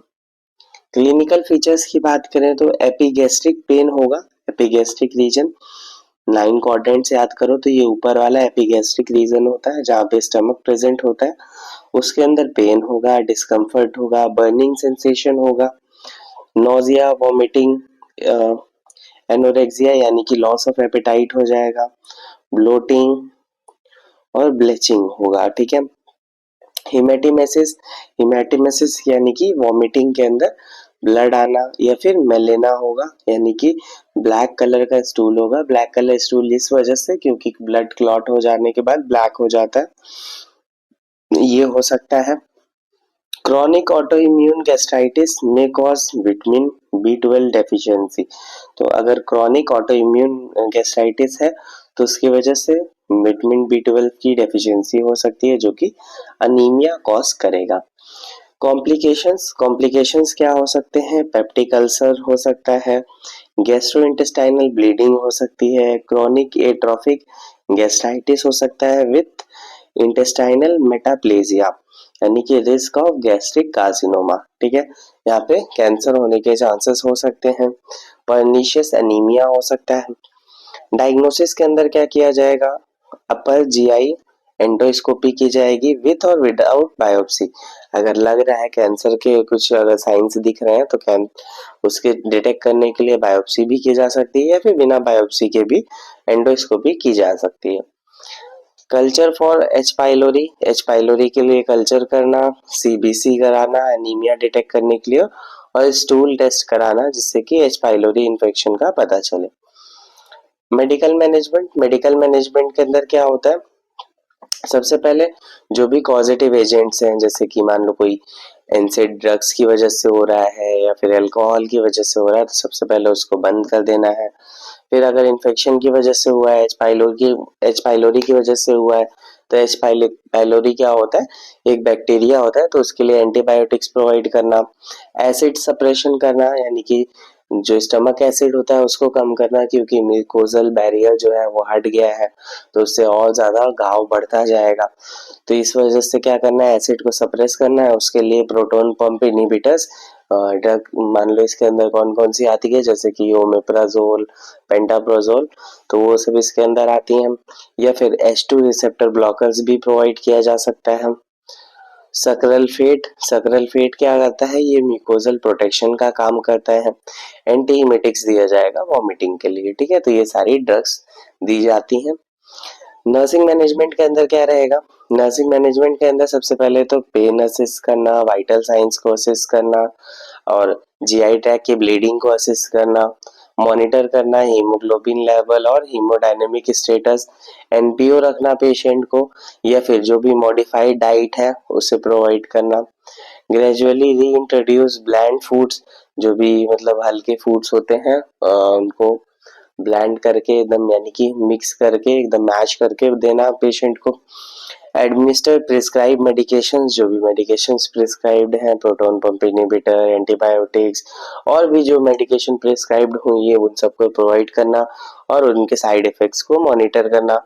प्रोवाइड कंफर्ट मेजर्स, यानी कि जो भी कंफर्टेबल पोजीशन होगी वो प्रोवाइड करना, ओरल केयर प्रोवाइड करना, ठीक है, ये सब चीजें करना। Educate patient on avoiding एनसेट्स, alcohol, smoking cessation, follow up, ठीक है। अब पेशेंट को एजुकेट करना है कि जो भी वो एनसेट दवाइयां ले रहा था, non steroidal anti inflammatory drugs, उनको अवॉइड करे, अल्कोहल, स्मोकिंग ये सब ना करे और फॉलो अप के लिए पेशेंट को बताना है। Manage nutritional needs and supplement B12 if deficient, ठीक है, यानी कि न्यूट्रिशनल नीड्स को मैनेज करना और सप्लीमेंट B12 प्रोवाइड करना। नेक्स्ट क्वेश्चन था सेंसरी डिप्रीवेशन इन एल्डरली, यानी कि सेंसरी डिप्रीवेशन क्या होता है, जब भी हमारी जो भी सेंसरी स्टिमुलस होते हैं वो हमारी बॉडी या जो भी हमारे सेंसरी ऑर्गन्स होते हैं वो सही से इंटरप्रेट नहीं कर पाते हैं, उनके अंदर कुछ मिस इंटरप्रिटेशन हो जाता है या पूरी तरह से प्रॉपर जो है उसको नहीं इंटरप्रेट कर पाते हैं, तो उस कंडीशन को हम सेंसरी डिप्रीवेशन बोलते हैं। इसकी डेफिनेशन क्या है, sensory deprivation occurs when an individual receives insufficient meaningful sensory stimulations, visual, auditory, tactile, olfactory और proprioceptive, यानी कि ये जितने भी पांचों तरह के हमारे जो सेंसरी नर्व्स होती हैं, सेंसेस होते हैं, तो उन सबको जब हमारा सेंस ऑर्गन सही से मीनिंगफुली नहीं स्टिमुलेशन नहीं ले पाता है तो उसे हम सेंसरी डिप्रीवेशन कहते हैं। ये नॉर्मली एल्डर्स में होता है कि उन्हें सही से सुनाई दिखाई नहीं देता है। In older adults, it often results from a combination of sensory losses, reduced vision और hearing। वो तो नॉर्मल ही होता है कि बूढ़े लोगों को दिखना कम हो जाता है, सुनाई कम देता है। इन्वायरमेंटल फैक्टर्स की वजह से, अकेले रहने की वजह से, अंडर स्टिमुलेटिंग इन्वायरमेंट की वजह से, इलनेस, मेडिकेशंस के साइड इफेक्ट्स की वजह से, कॉग्निटिव इम्पेयरमेंट की वजह से हो सकता है। अब इसका हमें मेनली पूछा गया था नर्सिंग प्रोसेस। तो नर्सिंग प्रोसेस के अंदर आपको पता होगा 5 एलिमेंट्स होते हैं, असेसमेंट, डायग्नोसिस, इंटरवेंशंस, फिर आपका प्लानिंग और फिर उसके बाद जो भी आपका बीच में आएगा आपका गोल। डायग्नोसिस के बाद गोल आएगा, फिर इंटरवेंशन आएगा, फिर उसके बाद इवैल्यूएशन आएगा, ठीक है। नर्सिंग केयर प्लान के तरीके यहाँ पे 6 नहीं आएंगे क्योंकि उसके अंदर हम प्लानिंग और इंटरवेंशन को अलग अलग लिखते हैं, बट यहाँ पे दोनों को सेम ही लिखेंगे, ठीक है। तो असेसमेंट क्या किया जाएगा, सबसे पहले हिस्ट्री ली जाएगी, मतलब कैसे शुरू हुआ, कब से शुरू हुआ, कैसा आपका लिविंग सिचुएशन है, रिसेंट इवेंट्स क्या थे, आपका हॉस्पिटल में आप कब एडमिट हुए थे, वगैरह वगैरह, पूरी प्रॉपर हिस्ट्री लेना। सेंसरी स्क्रीनिंग होगी, विजन टेस्ट किया जाएगा, ठीक है, हियरिंग टेस्ट किया जाएगा और टेक्टाइल टेस्ट किया जाएगा। कॉग्निटिव और मेंटल स्टेटस का चेक किया जाएगा मिनी मेंटल स्टेटस एग्जामिनेशंस के थ्रू, ओरिएंटेशन के थ्रू, अटेंशन स्पैन के through, screen for depression and anxiety, ठीक है, इसमें स्क्रीनिंग की जाएगी डिप्रेशन और एंजाइटी के लिए। फंक्शनल असेसमेंट का टेस्ट किया जाएगा, ADLS यानी कि एक्टिविटीज फॉर डेली लिविंग, वो असेस किया जाएगा। Mobility, balance, safety at home, ये सब चीजें। नेक्स्ट फिर एनवायरमेंटल असेसमेंट किया जाएगा। Lightings, noise level, routine, opportunities for social interactions, behavioural observations जैसे कि विड्रॉल, हेलोसिनेशन, स्लीप डिस्टर्बेंस, ये सब चीजों को ऑब्जर्व किया जाएगा इसके अंदर। नेक्स्ट फिर collaborate with audiology, ophthalmology, physiology, occupational therapy, ठीक है, सोशल वर्क और फैमिली सबसे कोलैबोरेट करके पूरा प्रॉपर असेसमेंट किया जाएगा। नेक्स्ट फिर डायग्नोसिस। डायग्नोसिस के अंदर क्या आएगा? सेंसरी और परसेप्चुअल अल्टरेशन, यानी कि वहाँ पे कि जो हम सेंस कर रहे हैं और जो हमें परसीव हो रहा है उसके बीच में एक अल्टरेशन देखने को मिलेगा, यानी कि डिक्रीज सेंसरी इनपुट रहेगा। Risk for injury related to impaired sensory perceptions and environmental hazards, यानी कि ऐसा हो सकता है भाई अब रोड पे चल रहे हैं, उनको सही से दिखाई नहीं दिया, पीछे से हॉर्न दे रहा था बाइक वाला, उनको नहीं सुनाई दिया और वो रोड क्रॉस करने लगे, वहां पे एक्सीडेंट हो गया। तो इसकी वजह से रिस्क बढ़ जाता है इंजरी और ट्रॉमा के। Social isolation related to decrease sensory input, limited family contact, ठीक है। उसके बाद सोशल आइसोलेशन भी हो सकता है, सेंसरी इनका इनपुट ही कम हो गया, वो सही से सुन नहीं पा रहे, देख नहीं पा रहे, बात नहीं कर पा रहे, तो उससे प्रॉब्लम होगी। या फिर लिमिटेड फैमिली का कांटेक्ट है उसकी वजह से। Impaired verbal communication related to hearing deficit, ठीक है, यहाँ से अगर उनको सही से सुनाई नहीं दे रहा तो उसकी वजह से उनका वर्बल कम्युनिकेशन अफेक्ट होगा। गोल्स और एक्सपेक्टेड आउटकम्स, अब क्या होंगे गोल्स, हम क्या करने की कोशिश करेंगे? तो elderly person demonstrate improved orientation and engagement, ठीक है, वहाँ पे अब आपका क्या गोल है कि उनका जो भी ओरिएंटेशन है वो थोड़ा सा इम्प्रूव हो जाए और ज़्यादा इंगेज हो सके लोगों के साथ में। Patient uses sensory aids appropriately, यानी कि जो भी मान लो हियरिंग में प्रॉब्लम आ रही है तो हियरिंग के लिए मशीन का सही से यूज करें। विजन में प्रॉब्लम आ रही है तो वो ग्लासेस का यूज करें, तो ये चीजें देखनी है। Report less anxiety and isolation, no falls और इंजरीज, यानी कि उनकी हमारा गोल क्या है कि उनको कोई भी चोट ना लगे, कोई इंजरी ना हो। Activity for daily living maintain रहे, इम्प्रूव हो सके पहले से। Improvement in mood and sleep pattern, ठीक है, ये सारे के सारे ही हमारे गोल रहेंगे। नेक्स्ट फिर इंटरवेंशन। इंटरवेंशन के अंदर आप मतलब जो भी चीजें आप कर सकते हो, जैसे कि मैक्सिमाइज रेसिडुअल सेंसरी एबिलिटी, यानी कि अब जो भी बची कुची सेंसरी एबिलिटी है उसको मैक्सिमाइज करना, जैसे कि आई ग्लासेस का यूज करना, कॉन्टैक्ट लेंस का यूज करना, हियरिंग एड्स जो भी अवेलेबल है उनका यूज करना, क्लीन करना, उसे फंक्शनल बनाए रखना, बैटरी को चेक करना और फिट करना, ठीक है। इसमें रैशनल क्या रहेगा? Restore access to environmental cues, यानी कि इससे क्या होगा कि जो भी एनवायरमेंट में जो आसपास चीजें हो रही हैं उससे वो अवेयर रहेंगे, उनको जो भी मान लो पहले से साइन मिल जा रहा है ना, हॉर्न दे रहा है बाइक वाला, बट वो अगर मुड़ गए तो हो सकता है ना एक्सीडेंट, तो उससे बच जाएंगे। एनवायरमेंटल मॉडिफिकेशन, एनवायरमेंटल मॉडिफिकेशन में आप क्या कर सकते हो? जो उनका लाइटिंग है इम्प्रूव कर सकते हो, जहाँ पे रह रहे हैं उसको और अच्छा कर सकते हो। High contrast signals, reduce clutter, यानी कि जो है आसपास उनका साफ सफाई रहे, यानी कि सामान फैला हुआ है तो उनका गिरने का, चोट लगने का चांस रहेगा, तो उसको थोड़ा सा समेट के रखना है, सामान को थोड़ा स्पेस बना के रखना है।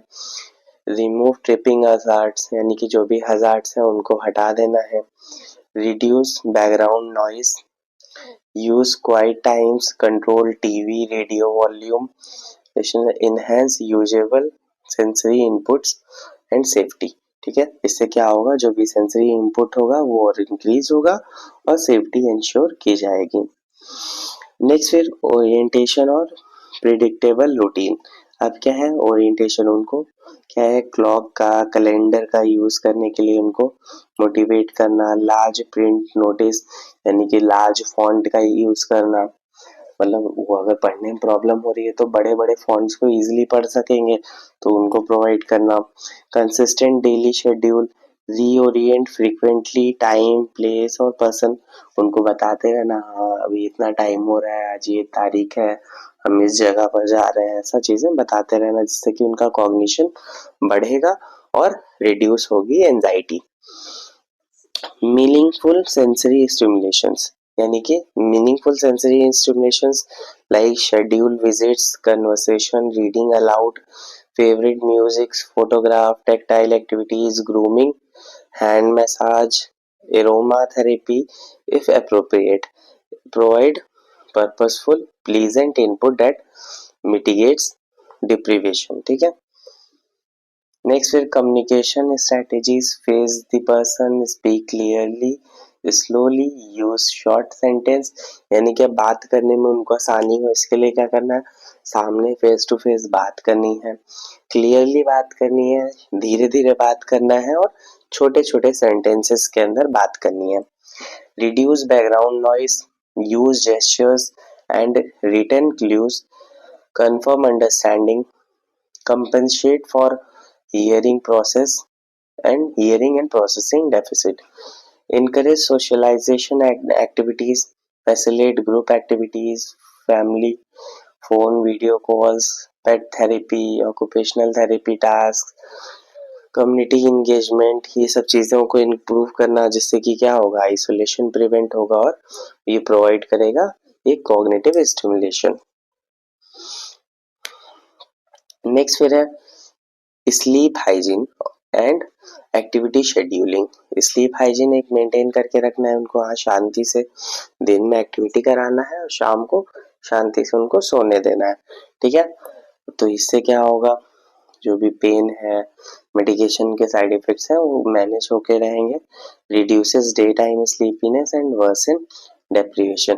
अब दिन में अगर कोई ज्यादा सोता है ना तो उसका दिमाग और ज्यादा खराब होने लगता है, इसलिए कहते हैं दिन में नहीं सोना चाहिए, रात में एकदम प्रॉपरली आप 7 से 8 घंटे एक ही बार में पूरा नींद ले लो, पर दिन में नहीं सोने चाहिए। सेफ्टी मेजर्स, यानी कि provide mobility aids, night lights, call bells within reach, fall risk precautions.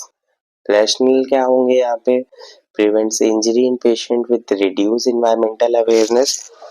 क्या नेक्स्ट फिर मेडिकेशन रिव्यू। मेडिकेशन रिव्यू क्या करना है आपको, collaborate with prescriber to minimise sedative and cholinergic where possible, reduce drug induce blunting of sensory responsiveness. ठीक है, तो इसमें क्या करना है, मेडिकेशंस को कम से कम रखना है, सेडेटिव्स को कम से कम रखना है, ताकि जो है उनका ड्रग इंड्यूस उनको प्रॉब्लम ना हो, क्योंकि ये सब के साइड इफेक्ट्स भी रहते हैं ना, तो उससे प्रॉब्लम हो सकती है। नेक्स्ट फिर है एजुकेशन एंड फैमिली इन्वॉल्वमेंट। अब यहाँ पे क्या है कि फैमिली मेंबर्स को हमें बताना है, क्लियरली बताना है उनको कि आप जो है साफ से बोलो, उनके साथ में सही से बातें करो, आराम से बातें करो। उनको जो भी मतलब हियरिंग में प्रॉब्लम हो रही है तो उनको मशीन प्रोवाइड करना, कान की मशीन प्रोवाइड करना, अगर मान लो उनको देखने में प्रॉब्लम हो रही है तो ग्लासेस प्रोवाइड करना।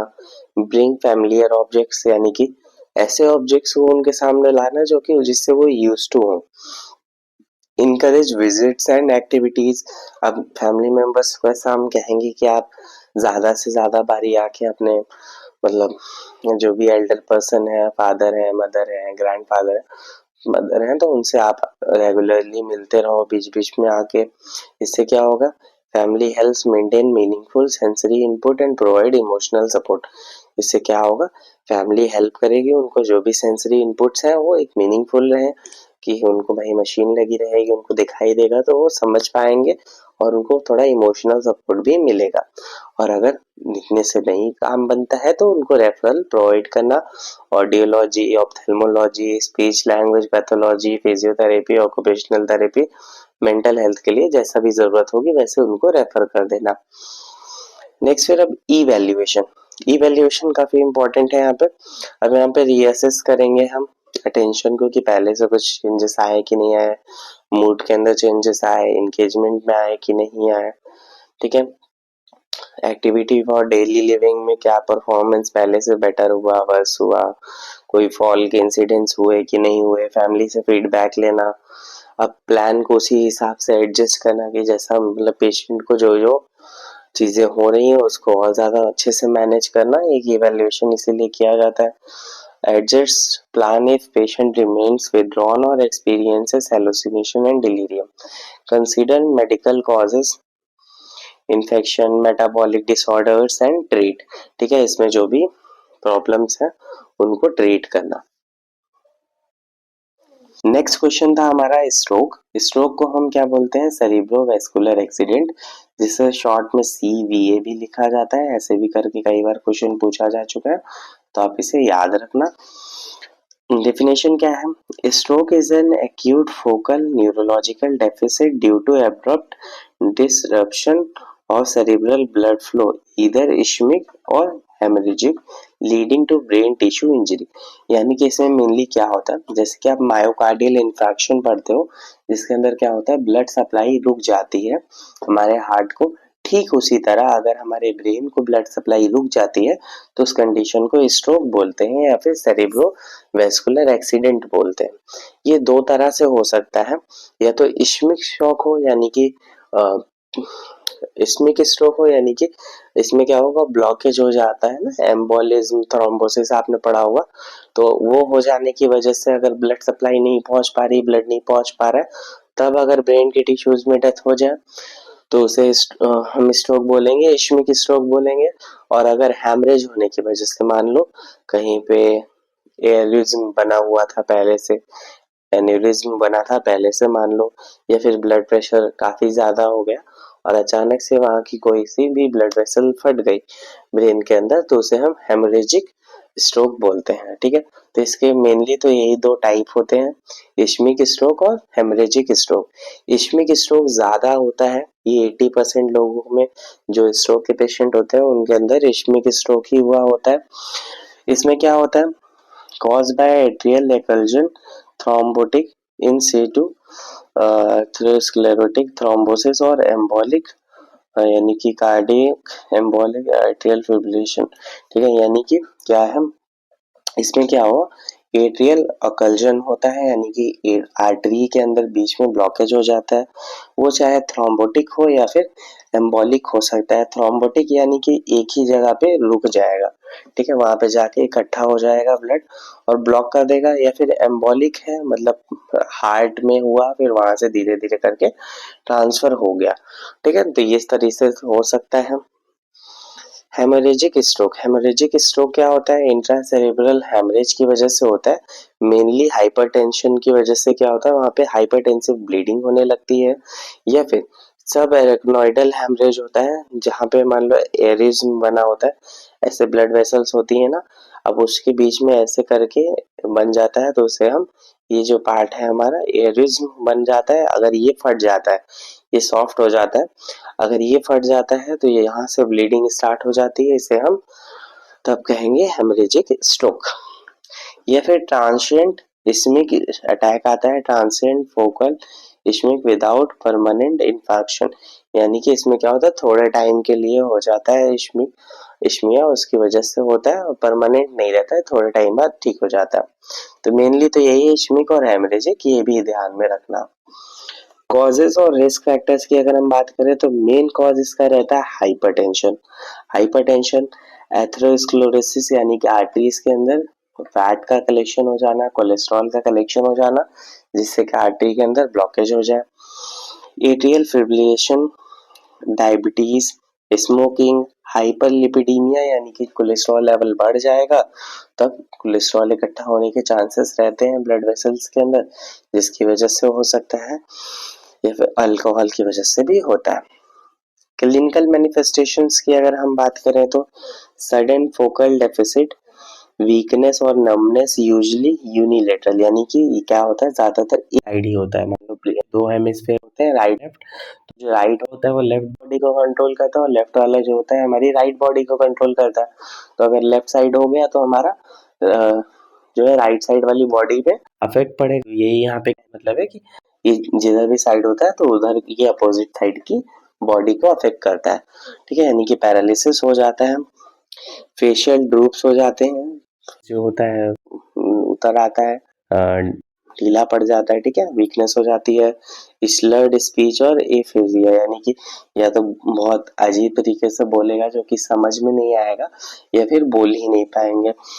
विजुअल डिस्टरबेंस हो सकता है, लॉस ऑफ कोऑर्डिनेशन, यानी कि जो मसल में कोऑर्डिनेशन होता है ना कि हम अपनी मर्जी से मूवमेंट कर रहे हैं तो वो एब्सेंट हो सकता है। सडन सीवियर हेडेक हो सकता है, अल्टर्ड कॉन्शियसनेस हो सकता है, ठीक है।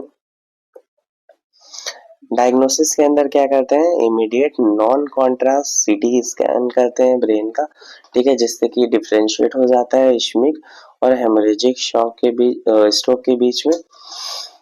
एमआरआई करते हैं अर्लियर, जब इश्मिया होने से पहले करा जाता है। ECG, carotid Doppler, echocardiography, blood glucose, CBC, coagulation profile और लिपिड प्रोफाइल, ये सब किया जाता है बाद में, ठीक है, भी पता चलने कारण क्या था, ठीक है। मेन तो ये रहेगा सीटी किया जाएगा मेन। मैनेजमेंट के अंदर सबसे पहले हमको एबीसी फॉलो करना है, एयरवे ब्रीदिंग सर्कुलेशन को पहले फॉलो करना है, ऑक्सीजन प्रोवाइड करनी है, मैनेज करना है हाइपोक्सिया और हाइपोग्लाइसीमिया को। इश्मिक स्ट्रोक के अंदर क्या है, इफ विद इन विंडो और no contraindications, intravenous thrombolysis with alteplase, TPA, window time varies guideline example up to 4.5 hours, यानी कि 4.5 घंटे। मैनी प्रोटोकॉल्स के अंदर क्या है, 4.5 घंटे तक क्या अगर हुआ है 4.5 घंटे के अंदर तो उन्हें टीपीए प्रोवाइड किया जाएगा। मैकेनिकल थ्रोम्बोटिक फॉर थ्रोम्बोटॉमी, ठीक है, मैकेनिकल थ्रोम्बोटॉमी की जाएगी फॉर लार्ज वेसल्स अकल्जन, अगर मान लो जो बड़ी वेसल्स है उनके उनके अंदर ब्लॉकेज हो जाता है तब थ्रोम्बेक्टॉमी किया जाएगा, यानी कि रिमूव कर दिया जाएगा जो थ्रोम्बोसिस है उसको कट करके बाय सर्जिकल मैनेजमेंट अगले 6 से 24 घंटे के अंदर किया जा सकता है। एंटी प्लेटलेट थेरेपी प्रोवाइड की जाएगी, एस्पिरिन, क्योंकि ये क्या होता है थ्रोम्बोसिस को गलाने का काम करेगा।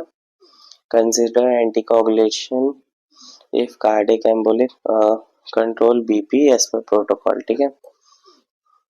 हेमोरेजिक स्ट्रोक के अंदर क्या होगा, बीपी कंट्रोल करना, reverse coagulopathy, neurosurgical interventions for large and expanding haemorrhage और रेज इंट्राक्रेनियल प्रेशर भी। अब हेमरेज हो जाएगा तो भाई सीधी सी बात है कि इंट्राक्रेनियल प्रेशर बढ़ जाएगा, ठीक है, तो यहाँ पे न्यूरो सर्जरी की जरूरत पड़ेगी। डीकम्प्रेसिव क्रेनियोटॉमी, evacuation as indicated, manage intracranial pressure and scissors। Supportive care के अंदर क्या करेंगे, fluid and electrolyte balance, prevent aspiration, DVT prophylaxis when appropriate, ठीक है। रिहैबिलिटेशन एंड सेकेंडरी प्रिवेंशन के अंदर क्या किया जाएगा, अर्ली मल्टी डिसिप्लिनरी रिहैबिलिटेशन, यानी कि फिजियोथेरेपी कराना। अब भाई उसका मूवमेंट पूरी तरह से अफेक्ट हो जाएगा तो वहाँ पे फिजियोथेरेपी प्रोवाइड कराना, occupational therapy, speech therapy provide करना, जो भी ये भी कई बार पूछा गया है स्पीच थेरेपी किस डिजीज के पेशेंट्स को प्रोवाइड किया जाता है, तो वहाँ पे आप सीवीए लिखना, ठीक है। सेरिब्रोवैस्कुलर एक्सीडेंट या स्ट्रोक वाले जो पेशेंट्स होते हैं उनको स्पीच थेरेपी प्रोवाइड की जाती है। सेकेंडरी प्रिवेंशन के अंदर क्या आएगा हमारा, control BP, anti platelet, anti coagulation if indicated, statin, smoking cessations, glucose control, carotid endarterectomy for significant carotid stenosis. Next film nursing management. अब नर्सिंग मैनेजमेंट के अंदर क्या करेंगे हम, इमीडिएट फ्रीक्वेंट न्यूरोलॉजिकल ऑब्जर्वेशन, ठीक है, वाइटल साइंस लेना, प्यूपिल check करना, ये सब चीजें किया जाएगा। मॉनिटर एयरवे सॉलोइंग, ठीक है, मॉनिटर करना है एयरवे सॉलोइंग, प्रिवेंट करना है एस्पिरेशन, एनपीओ मेंटेन करके रखना है भाई पेशेंट को। Positioning to prevent pressure sores, contractures maintain limbs alignment, passive ROM exercise यानी कि रेंज ऑफ मोशन एक्सरसाइज कराना, ताकि जो उसका मूवमेंट है, उसका जो रेंज है वो मेंटेन रहे। Promote mobility, assist with transfers, use aids, ठीक है, यानी कि मोबिलिटी प्रमोट करना, ताकि जो भी बॉडी का पार्ट है नम हो गया है, जहाँ पे क्या बोलते हैं, कंट्रोल कम हो गया है, यहाँ वहाँ पे क्या है, हमारा नमनेस आ गई है, तो उसको धीरे धीरे ठीक किया जा सके। Bowel and bladder care provide करना, कैथेटराइज ओनली इफ नेसेसरी, अगर मान लो कैथेटराइजेशन की जरूरत तभी है तभी देना है, ठीक है। स्किन केयर एंड प्रिवेंशन और डीवीटी यानी कि डीप वेन थ्रोम्बोसिस को प्रिवेंट करना। Medication administration and monitoring for side effects, ठीक है, मेडिकेशन एडमिनिस्टर करना, साइड इफेक्ट्स को मॉनिटर करना, anti thrombotics and anti hypertensive drugs provide करना, ठीक है, उनके साइड इफेक्ट्स को भी मॉनिटर करना। Educate patient and family about stroke, risk factor modification, home care and rehabilitation plans, emotional support provide करना, रेफरल टू कम्युनिटी रिसोर्सेस, ये सब चीजें करेंगे। नेक्स्ट एंड लास्ट क्वेश्चन है हमारा मिस्थीनिया ग्रेविस। मिस्थीनिया ग्रेविस क्या होता है? Is a auto immune neuromuscular disorder, यानी कि ये ऑटो इम्यून और नर्व्स और मसल्स का डिसऑर्डर है। Characterised by fluctuating skeletal muscle weakness that worsens with exertion and improves with rest, यानी कि इसमें क्या होता है कि ये स्केलेटल मसल्स का वीकनेस हो जाता है, और अगर हम मान लो ज़्यादा हम यूज़ कर रहे हैं मसल्स का, हम कोई काम कर रहे हैं, तो ये और ज़्यादा वर्स हो सकती है और ज़्यादा वीकनेस हो सकती है, और अगर हम थोड़ी देर रेस्ट करते हैं तो उसके बाद वो ठीक हो जाता है। Resulting from impaired neuromuscular transmission, अब क्या होता है, नर्व्स और मसल्स के बीच में एक ट्रांसमिशन होता है न्यूरोट्रांसमीटर्स के थ्रू, तो अगर वही सही से नहीं हो पाता है तब ये कंडीशन होती है। इसके अंदर क्या है, क्लिनिकल मैनिफेस्टेशन ऑकुलर क्या है, ऑकुलर यानी कि जो आई से रिलेटेड है, जैसे कि पाइटोसिस होना, डिप्लोपिया होना, ये सब कॉमन अर्ली साइंस होते हैं। और बल्बर क्या होगा, dysarthria, dysphagia, difficulty chewing, nasal speech, ठीक है, ये सब होता है बल्बर के अंदर, यानी कि जो स्पाइन से रिलेटेड होता है।